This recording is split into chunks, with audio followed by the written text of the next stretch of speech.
मैं चित्तौड़गढ़ बोल रहा हूं, त्याग और बलिदान का प्रतीक। हां, मैं वही चित्तौड़गढ़ हूं जो कभी मेवाड़ की राजधानी हुआ करता था।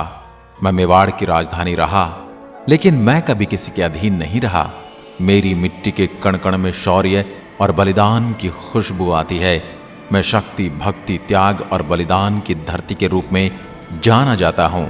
मैं वही हूं जिसके आंचल में महाराणा प्रताप खेले, सती मीराबाई ने भगवान की भक्ति की और तो और चित्तौड़गढ़ की रानी पद्मिनी ने अपनी लाज बचाने के लिए जौहर किया था। मेरा जन्म आज से लगभग 1500 साल पहले मौर्य वंश के शासक चित्रांगन मौर्य ने करवाया था। उस समय मैं चित्रकूट के नाम से जाना जाता था। जब खिलजी के बेटे हिजर खां ने राज किया तब मेरा नाम हिजराबाद रखा गया था। उसके बाद राणा कुंभा के काल में चित्तौड़ के नाम से मुझे जाना गया। मैं एशिया महाद्वीप का सबसे बड़ा दुर्ग हूं। अगर आप मुझ पर विजिट करते हैं तो मैं पूरे 13 किलोमीटर की परिधि और 700 एकड़ जमीन के ऊपर में बसा हुआ हूं।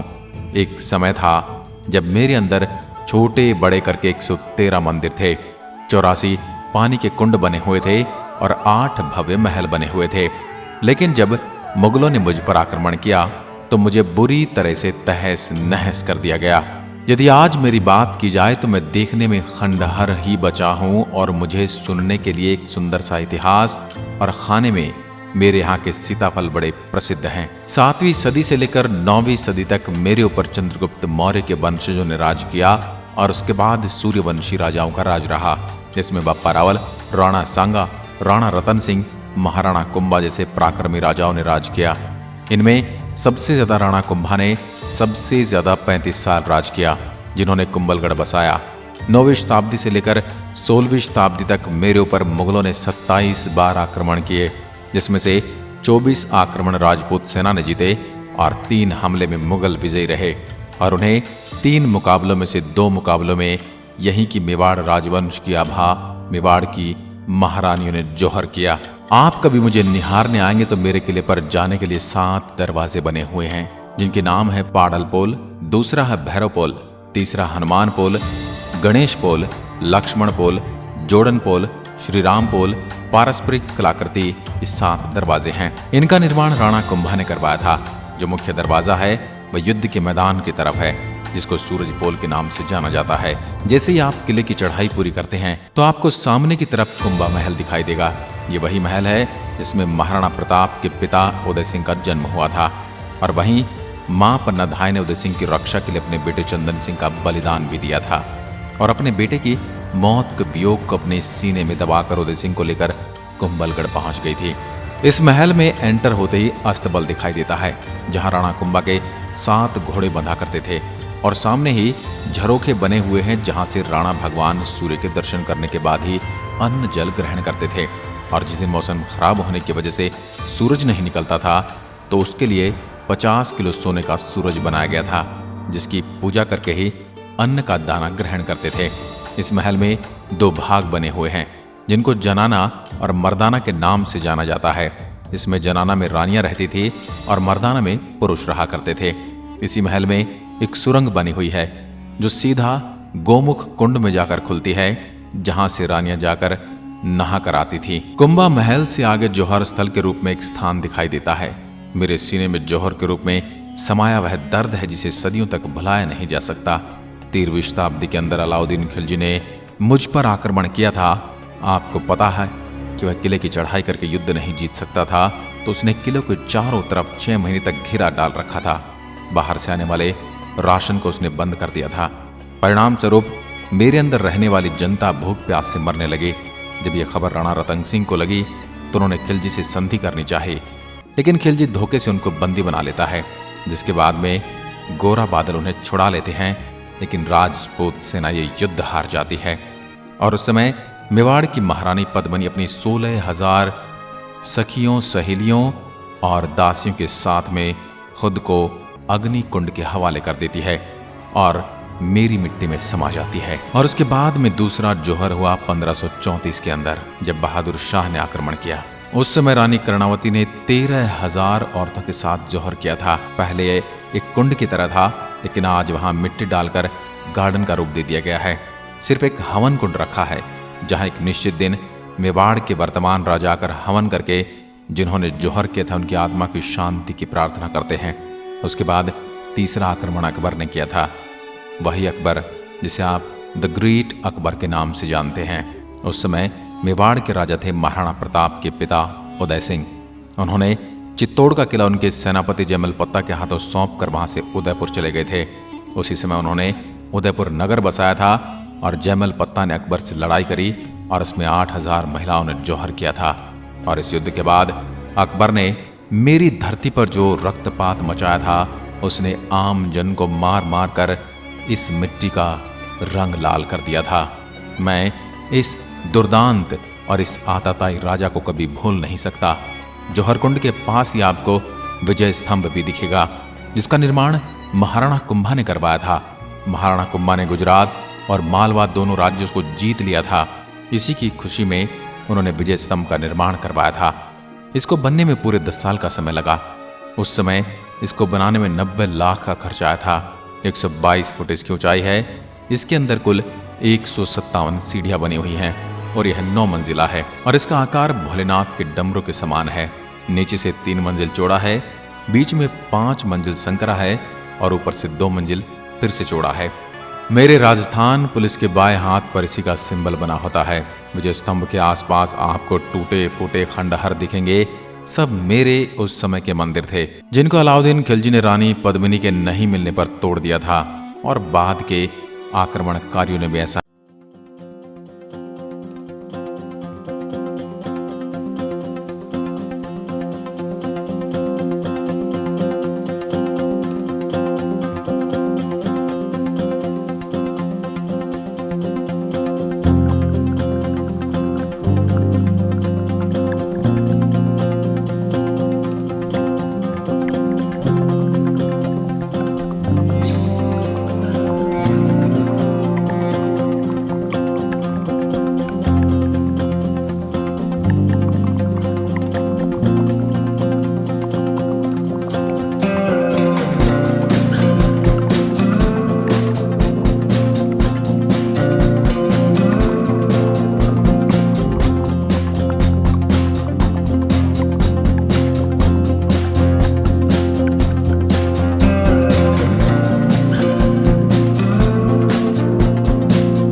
थोड़ा आगे चलने पर पानी के बीच में आपको एक महल दिखाई देता है जिसे पद्मिनी महल कहते हैं और जिसको समर पैलेस के नाम से भी जाना जाता है।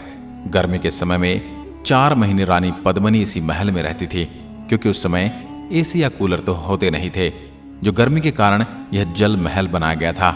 वहीं आपको एक और महल देखने को मिलता है, जिसमें रानी पद्मिनी अपनी दासियों के साथ रहती थी, जो 3 मंजिला था, लेकिन आज खंडहर है। रानी पद्मिनी जल महल में नाव के द्वारा जाया करती थी और उस समय लकड़ी की नाव होती थी। आज के समय में मेरे यहाँ सरकार ने गार्डन बना दिया है, जिसमें आपको हर तरह के गुलाब के फूल मिल जाएंगे। थोड़ा आगे चलने पर आपको भीमकुंड दिखाई देता है। ऐसा कहा जाता है कि राजा महाराजा के शासन से पहले यहाँ पांडव आए थे और उस जगह पर भीम ने अपने पैर से पानी निकाल दिया था। उसको भीमकुंड नाम से जाना जाता है। थोड़ा आगे चलने पर आपको सूरज पोल दिखता है, जो दुर्ग में आने का पुराना रास्ता भी है। यह 1303 में खिलजी ने आक्रमण किया था। तब इसी गेट पर चढ़ाई की थी। इस रास्ते पर भी 7 गेट बने हुए हैं। जब खिलजी ने आक्रमण किया था तब उसने एक एक करके सारे गेट तहस नहस कर दिए थे, जिसमें से 6 गेट पूरी तरह से टूटे हुए हैं, लेकिन जो सूरजपोल गेट है वो बचा हुआ है। सूरज की सबसे पहली किरण इसी गेट पर पड़ती है और इसका नाम इसी वजह से सूरजपोल है। इसके सामने जो आपको खुला मैदान दिखता है वो मैदान हुआ करता था, लेकिन आज मेरे यहाँ कुछ बस्तियां बस गई हैं, जिस वजह से वहां लोग खेती करने लग गए हैं। आपको गेट पर कुछ बड़ी बड़ी कीलें लगी हुई दिखाई देती हैं, जिनको अंकुश कहा जाता है। जब आक्रमण किया जाता था तब हाथी को मदिरा पिलाकर पागल किया जाता था और उस गेट को तुड़वाया जाता था, लेकिन वह गेट को तोड़ न सके, इसी के लिए अंकुश लगाए जाते थे।